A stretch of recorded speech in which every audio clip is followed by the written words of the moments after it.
My name is Kevin Smith. I'm the Director of Product Development at Personal Finance Lab. This is going to be a feature update webinar where I'm going to go over some of the stuff that you're going to be able to see this January on Personal Finance Lab. This is going to cover some of the stuff we've rolled out over this fall, but likely was not in place before classes were set up. I'm going to also mention a few things that are coming out shortly after the semester starts, so you have an idea of what's coming forward. At a high level, here's our quick list of the stuff that we're releasing. We have a couple updates to the stock game. We call it weekly deposits, the big one. Another one is a $1 starting cash, which the two are related. On the budget game side, we have an update to how the game starts for students, and we're adding a bunch of new graphics to make the game a little bit more engaging. And across the entire PersonalFinanceLab platform, we have a number of new enhancements that are going to come into. It looks like people cannot see my screen, so let me see if I can get that working. So are you able to see my screen now? Perfect. Okay. We're also releasing a new dashboard to get all of the information students need in one place, along with some onboarding for both teachers and students, which has been a consistent ask across the entire time we've had PersonalFinanceLab. So to dive into these in a little bit more detail, I'm going to cover these features, and then at the end of the presentation I'm going to kind of walk through how they all relate to each other. But at a high level on the stock game updates, what we're doing here is to bring more emphasis on personal investing. So the stock game, as we know it, has kind of been around since the 70s when it was being played on paper, where a teacher would give the students $100,000, some amount of money, and then they would manage it by paper trading stocks over a certain period of time. But this new update we're doing more mimics the way it works in the real world when a person is investing on their own. So instead of giving your students a huge pile of cash to start with at the beginning, you give them a small amount, and then you add what's called weekly deposits. So every week you would add $100 or $1,000 or some other amount of money into your students' portfolios. This is all automatic. You don't have to do it yourself, but that means when your students log in every Monday or Tuesday or whenever you're running your class, they have some extra cash that they now need to invest, and they need to continually rebalance their portfolio as time goes on. So in the real world, in our own brokerage accounts, if you invest yourself or if you have your retirement account, you're not going in there with a huge chunk of money to start with. You have to continually rebalance it over time and make sure that you're making your regular contributions. And that's what this new weekly deposits function is trying to replicate for students. At the same time, we have this new $1 starting cash. The reason why we're introducing this $1 starting cash is that it's going to give you the option to basically have your class start where your students can't trade right away. They have to either wait for their weekly deposits to start kicking in, or you can use our assignments feature to give your students rewards for completing their assignments. A key usage of this, for example, would be your students need to watch the tutorial videos on how to place a trade and manage their portfolio, and then they'll get their first $1,000 or something they can start investing. Or alternatively, if you're using our budget game, a common way teachers have been asking us to use it is the students would finish their first month of the budgeting game, and then they would get a couple $100s that they can start building their portfolio with. This gives you a little bit more freedom to build some structure in your classes rather than have the students just kind of take off in their portfolio and then maybe they'll trade or maybe they won't for the rest of the semester. So it's really all about bringing engagement and making it a little bit more realistic for how the students interact in the real world. On the budget game side, for January, you're going to see two serious improvements. The first is we're switching up how the game starts for students. So currently the game starts and the students just kind of choose their expenses, they roll the dice, and then a few days later they set their budget for their first month. The feedback we've been getting for teachers is they don't like this sequence. They want the students to see their income first, they want to see their budget first, and then the students can start picking out what kind of expenses they want for rent and their apartment and things like that. So in the new sequence, the game is going to start and the students immediately see how much income they're going to get for the first month. They're going to have to set their savings goals, and then they're going to be able to choose what do they want for rent, what kind of cell phone plan they want, and those kind of things. So it makes it a little bit easier for students to actually plan their expenses because they see what kind of income they're going to get before they choose them. We're also doing a huge graphics update. So our graphics designers have been working on this for quite some time. We're about ready to roll it out, where all of the event cards throughout the game are going to have new graphics on them to bring the game more to life. Most of the graphics at the start are going to be fairly generic, but we're going to be making custom ones for specific cards that have a big impact on how the student plays the game too. It's really just about making the game a little bit more engaging and exciting for students, so it's not just a pure text adventure game. And we're also changing up the contest creation process, where the budget game settings, if your school does have the budget game, is now the first step of creating a class instead of after the stock game. We've been talking to a lot of teachers, and generally speaking, teachers have been using the budget game first and the stock game second, and so we're changing the class creation process to reflect that. We're releasing new badges. So we did release badges at the beginning of this fall semester, but we're releasing a bunch of new ones. These new ones are focused on having students complete certain sets of subject mastery. So for example, we have a new Credit Master badge, which is relating to all of the lessons that we have on credit, and the student needs to use a certain number of transactions with their credit card to build their credit score in the budget game too. So these are harder to get than the regular ones, but they are a little bit more, again, towards that original purpose of these badges, to encourage the students to do some exploration, get a little bit more differentiation on the rankings page, and encourage them to go a little bit above and beyond the bare class minimums. Which other updates that we have for this semester, sorry, one second, are our widgets. So I can see of the attendees in this room, a lot of you use our widgets already, where you can broadcast things to your classroom. Our new widget update brings this right into PFinLab and makes it a lot easier. So instead of having to go through our team to have updates to your widgets and change things, you can actually do that yourselves with a new admin tool in PFinLab. So I can show you exactly what that looks like here. So in this case, this is what it looks like. Chris Trapp, a widget is the things where a school can broadcast their class rankings or a watch list or some words of the day to the screens in your school. So in this case here, I would say I have an LCD screen in my classroom. I want to show a watch list with a Dow 30. I want to show my class's stock game overall rankings, and I want to show my class's budget game rankings. I can also add in a word of the day for investing. Now the way this works is that each of these widgets have a bunch of settings that I can set. So which class do I want to show for my stock game rankings, which class for my budget game rankings, how long do I want this to show up, and then I can take this URL and I can put this up on any screen that has access to the internet. And so I'll put this as full screen and it will just run automatically during the day for your classes. Now, our old widget system had software you had to install on a computer stick that you would plug into the monitors, and you'd have to go through our support team in order to make any changes to it. So this makes it a lot easier because you can put this up on a smartboard, you can put this up on a projector, you can put this up on a TV screen or wherever it has internet access, and it'll rotate automatically. And as the teacher, you can control this directly from within PFinLab. You can create as many screens as you want. So if you have 3 or 4 different screens, you want to have different things showing, you can create what we call a new screen link, and then you just bring this up on the other monitor too.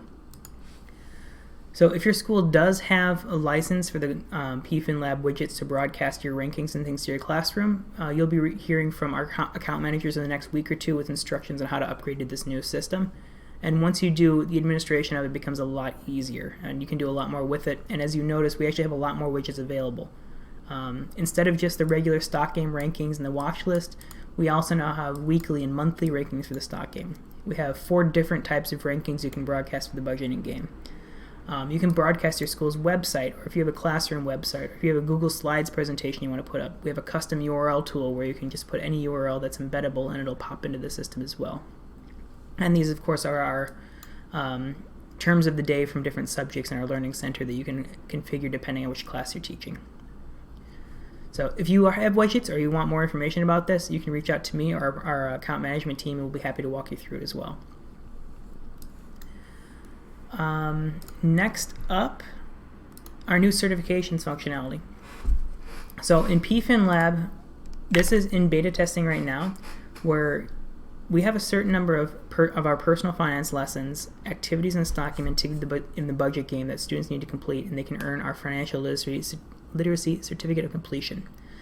That means they have to complete about, I think it's 30 of our 50 personal finance lessons. They need to complete 12 months of the budget game, and they need to make 25 trades in their stock game to earn their certification. We also have a second certification available just for our Investing 101. So if you've created an assignment on Personal Finance Lab before, you've seen Investing 101 is our investing course. And if students complete all 10 chapters of that and they make 25 trades in their stock portfolio, they can earn their Investing 101 certificate of completion.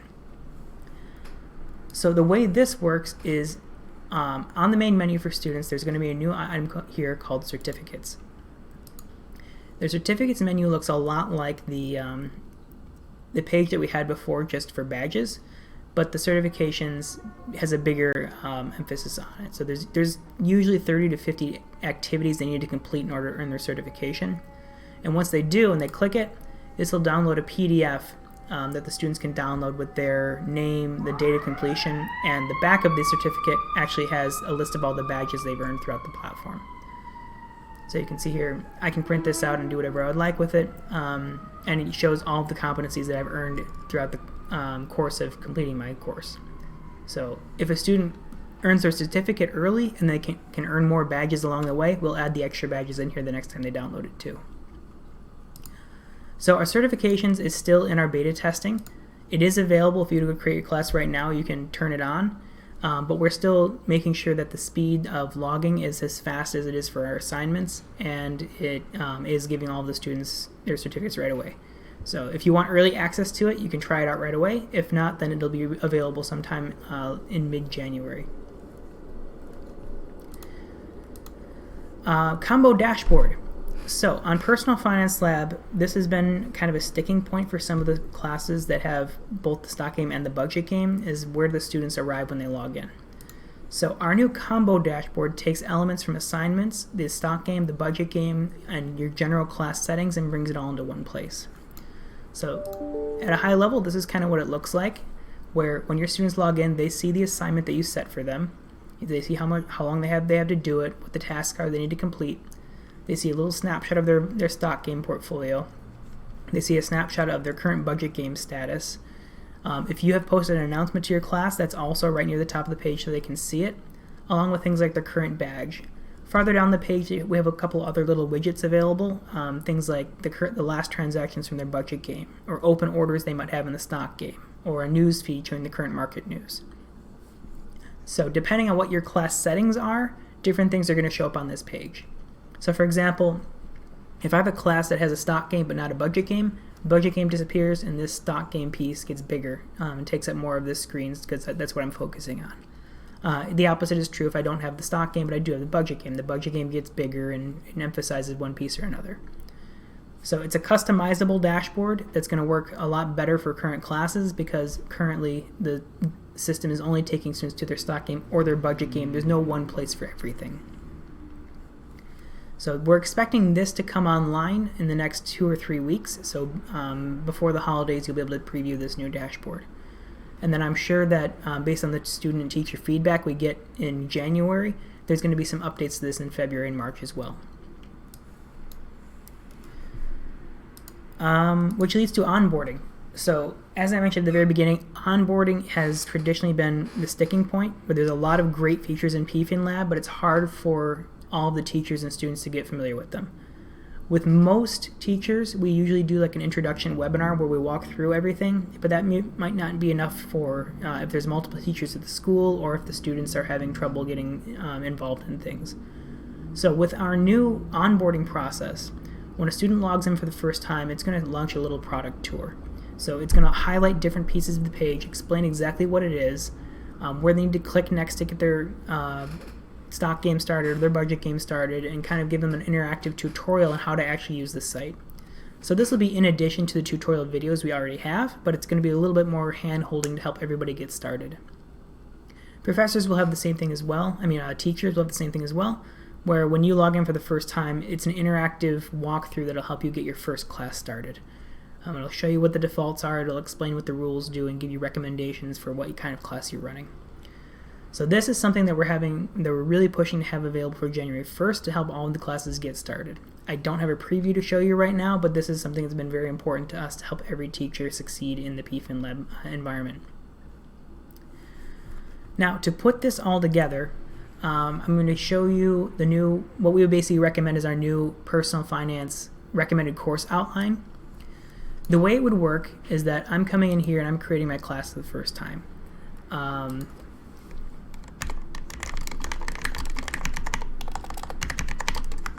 So as before, I create my class with this description, my estimated participants. As Personal Finance Lab has been growing, we have noticed that more students are ending up in classes they shouldn't be. So we do recommend teachers might want to start using a private class type, which means that students need to enter a password in order for them to access your class. So if you have noticed students who shouldn't be there or in your classes, I do recommend starting to use the private option. Keep my registration dates, all of these things look fine. If I do want to use a certificate, then I can turn it on and I choose which ones I want to have available for my class. If you turn the certificates off, then it just won't appear for your students. You can always turn it on later, and if they did make any progress towards it, we will know what their progress were and log it for them. On the stock game side, what I'm going to do is I'm going to set my starting cash to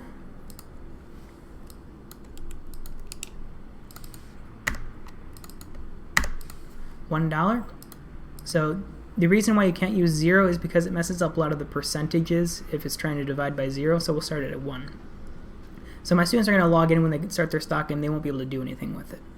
But every week I'm going to give them an extra $500 that they need to start trading and investing. I'm going to give them a 1% interest on cash to reflect what a real savings account is doing these days. I'll keep all my other settings basically default. They can trade stocks, mutual funds, and bonds, which is standard across Personal Finance Lab, and of course I am going to require my students to write down why they're making every trade. So I'm looking at my budget game next, and like I said, with our next update, the budget game is going to be the first task here, because I'm assuming my students are going to be doing the budget game first. For my first week of class, we're really just focusing on budgeting, and we're going to get into investing later. So my budget game starts right away. I'm going to have my students start part-time. I'm going to have them graduate after 6 months to start their full-time job. So they'll spend 6 months as a part-time student with going to college part-time. They're going to spend 12 extra months in their full-time job. And these are my settings I'm going to use for what their bills and income is going to look like. So starting cash, their hourly wages, their part-time versus full-time job, and all of their rent and other bills that they'll have to pay throughout the game. At the bottom of the screen here, we can see what it all comes out to. So you can see here, the game gets considerably harder when students hit full-time mode. When they're a part-time student, part-time going to school, part-time working, they can save a little bit every month by default. But once they get into full-time work, their income goes up considerably, but their expenses go up a lot more. I don't have roommates anymore, so I'm paying a lot more in rent. I'm not splitting my cell phone bill with my family plan. I'm paying it myself. My groceries get more expensive. Everything really just goes up. Plus, I have my student loans to pay, and I have to buy my health insurance now. So we're still working on some of the tweaking of all these settings, but generally speaking, we want the part-time students to have about $150 to $200 extra money each month for them to save. But the full-time workers should be pretty close to 0. So students need to learn how to cut costs and put their savings to work in order to keep themselves above water when they're in full-time mode. Now, it might not be just me, but I remember when I started my first full-time job, I did not have an easier time budgeting when I was a college student. If anything, it got more difficult, and that's what we're trying to reflect here. Now, next, I'm going to set up my assignment. And we always talk about all these tutorial videos and things at the beginning, but what I want to focus on is just that when my students finish their first month of the budgeting game,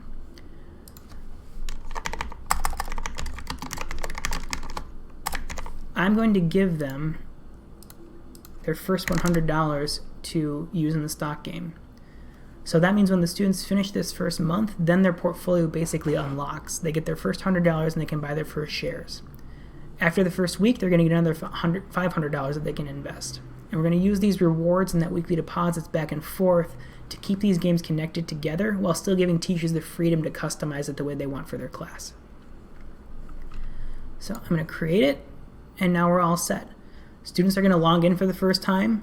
they're going to come to that new dashboard that we set up. It's going to give them a little walkthrough talking about all the different pieces of their account, and then it's going to direct them to start their budget game in order to progress to get their first reward to start their class. So just to give you a little bit of idea of some stuff that's coming in January and February, we have two major features that we're working on in the background right now. The first one is a curriculum update. So the actual engine we're using for our assignments is getting another overhaul, because later in the spring semester, our next major enhancement is going to rely on that to give teachers better reporting. So the students' individual responses on every quiz, how long they take for each lesson, if there's any questions that a lot of students are getting wrong, you'll be able to have a report that shows you that, so you can kind of focus on what you're teaching and based on what the students are actually accomplishing. And the second other major feature is our budget game speed limits. So another issue that we sometimes see with students is they go a little bit ahead of themselves with the budget game. And so they finish all 12 months or all 18 months before the rest of the class has really gone for more than a couple of weeks. So the new speed limits feature is to make it so you can slow it down for your class, so students are all staying on the same page and not getting too far ahead of each other. So I'd like to open it up for questions. When will this be pushed out? So they're going to be pushed out at different times. So if I look at this feature list I have here, the starting positions update I'm expecting at the end of next week. The weekly deposits is live right now, so you can use that immediately. The $1 starting cash is going to be the beginning of next week. Graphics update is going to be about 2 weeks from now. So all of this stuff, is launching for December. The speed limit itself, I'm expecting mid to late February. That's in our budget game roadmap, is the next thing coming. Right now we're just still working on getting some of this stuff trued up for the classes that are starting immediately on January 2nd.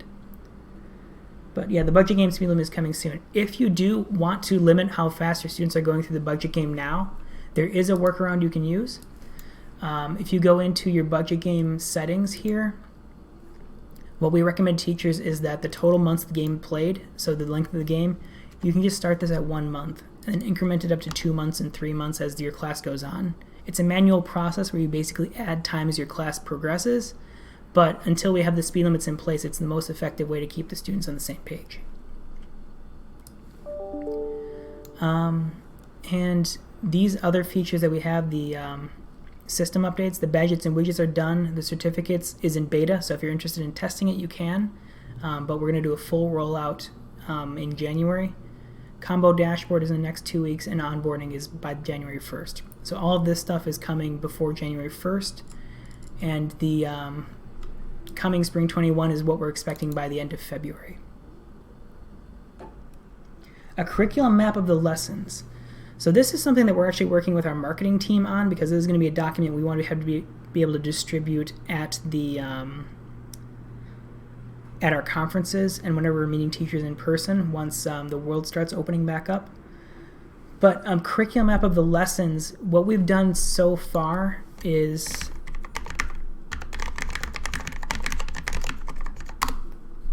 we show an alignment of how the personal finance lessons align to standards, and we do cover some specific states, but I'm going to look at the national ones for now. That talks about, depending on what topic you're covering in class, these are our recommended activities for that. This doesn't work for every single class because different states have different standards, and a lot of teachers just kind of do the way they want to do it because the teachers know what they're doing best. So one thing that we would like, if you would like a better curriculum map, is just a recommendation of what you're expecting to see so we can align that with it. We do have some teachers on our staff, but everybody has a different way they want to see things. So we can get that out. Again, that would be by January 1st, we'd have a new curriculum map available too, along with some new lessons. Like just this last week, we've added some lessons about student loans, and we have some others coming up with a little bit more information on mutual funds and things.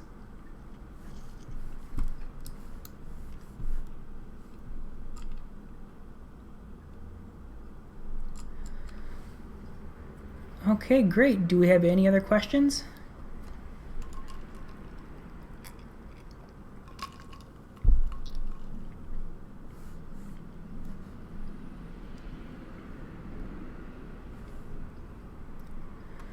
Well, if that is all, I'll close the window here. You can always reach us, info@PersonalFinanceLab.com. Me is Kevin at PersonalFinanceLab.com. And everyone should have their own account manager as well, depending on who you're working with, and they know all about all these features too. We're happy to jump on a call one-on-one. But in general, we'll also be sending out this webinar so you can distribute it with your other teachers.